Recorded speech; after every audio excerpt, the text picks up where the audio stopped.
Татарская народная сказка «Хлебный дождь».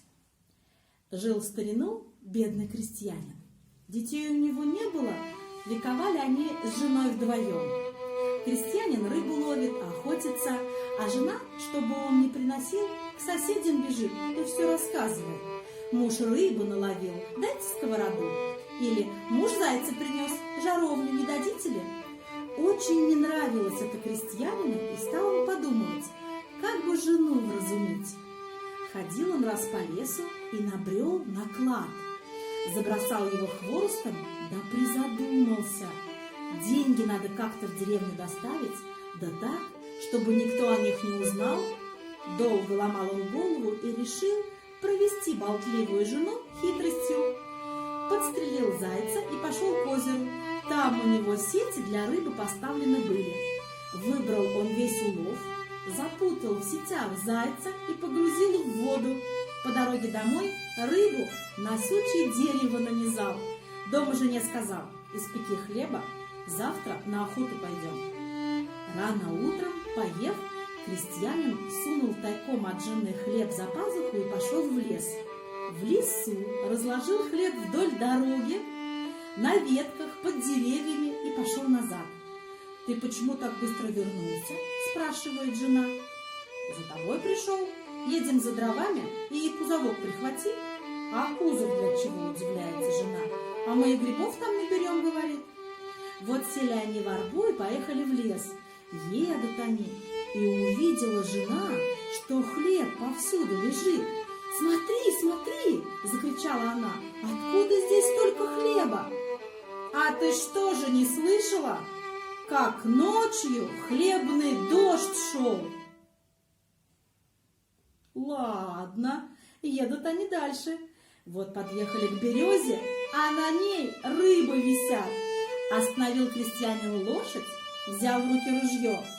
«Ты зачем лошадь остановил?» – спрашивает жена. «Ты видишь, сколько рыбы на той березе? Хочу поохотиться». Выстрелил он, вся рыба на землю посыпалась, собрал ее в сумку. Едут дальше, вот и озеро. Выбрал крестьянин из воды сеть, а в ней заяц. Зайца тоже на телегу положили. Жена радуется, и рыба у них теперь есть, и заяц. Вот муж и говорит: ну, давай дрова теперь грузить. Пошел он к куче хвороста и стал деньги в кузов сыпать. Отнес кузов на арбу, сверху дровами обложил, и поехали они в деревню. Так он в деревню клад и привез. А тут во дворе бая козел завопил дурным голосом, пока они въезжали в деревню. Жена спрашивает: с чего это козел так разорался? Какой же это козел? То самого бая шайтан плетью лупит, вот и надрывается. Ладно, добрались они до дому. Жена каждому слову мужа верит. Побежала она к соседям за сковородой. А те спрашивают: а на что тебе сковорода? Ой, муж рыбу на дереве подстрелил, зайца в озере выловил. Надо бы пожарить, говорит жена крестьянина. А, еще мы клад в лесу нашли. Так она все и выболтала соседям. Понятно, пошел по деревне слух. Дошел тот слух до бая. Позвал он к себе крестьянина и спрашивает: ты, говорят, клад нашел? Отчего мне не рассказываешь? Нет, отвечает крестьянин, знать ничего не знаю. Как же не знаешь? Жена твоя соседям сказывала, а те мне донесли. А, коли так, жену и спрашивай, отвечает охотник. Позвал бай жену крестьянина. Ты все деревни рассказываешь, что вы клад нашли. Было такое? Было, говорит женщина. А охотник и спрашивает: когда же это было? Почему неправду говоришь? Как же, мы еще в тот день в лес по дрова ездили. Какой день? Спрашивает муж. Ты что же забыл? Как зайца из сети выбрал, как рыбу на березе подстрелил, отвечает жена.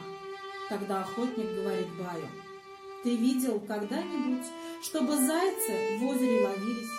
А кто видел рыбу на дереве? Жена моя спятила, не верь ей. Уж и спятила, Как язык у тебя повернулся такое сказать? Это было в тот самый день, Бай-Абзы, когда шайтан тебя плетью стегал, а ты на всю деревню своим голосом кричал. Стояла женщина на своем. Ладно, отпустил ее Бай и говорит охотнику: ну и ловкий же ты человек, и клад нашел, и жену свою проучил.